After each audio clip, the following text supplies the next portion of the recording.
अस्सलामु अलैकुम dear viewers. हमारा आज का टॉपिक है शराब को बतौर मेडिसिन यूज करना कैसा है।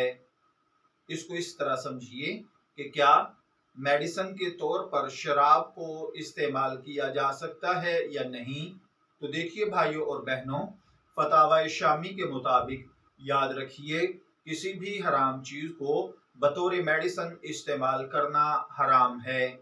अलबत्ता अगर बीमारी मुहलक हो या नाकाबिले बर्दाश्त हो और किसी मुसलमान माहिर दीन और माहिर तबीब शख्स ने आपको ये कहा हो कि इस बीमारी का इलाज किसी भी हलाल चीज से मुमकिन नहीं है और ये यकीन हो जाए कि शिफा हराम चीज में ही है और दूसरा कोई हलाल मुतबादिल मौजूद नहीं, तो मजबूरन बतौर मेडिसिन और इलाज के तौर पर बवक्त ज़रूरत बकदर ज़रूरत हराम अशिया का इस्तेमाल इसकी गुंजाइश पैदा हो जाती है, वरना नहीं।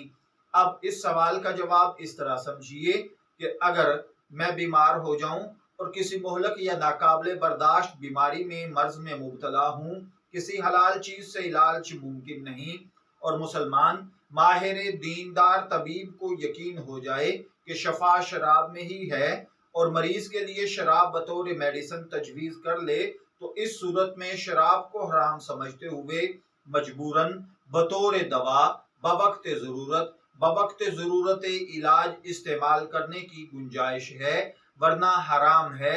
और हत्तुल इम्कान कोशिश करनी चाहिए जहां तक मुमकिन हो सके हलाल अशिया से इलाज किया जाए।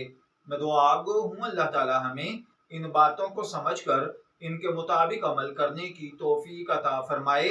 शब्बीर अहमद को इजाजत दीजिए, फिर हाजिर होंगे किसी नई मालूमाती वीडियो के साथ। तब तक के लिए अल्लाह हाफिज।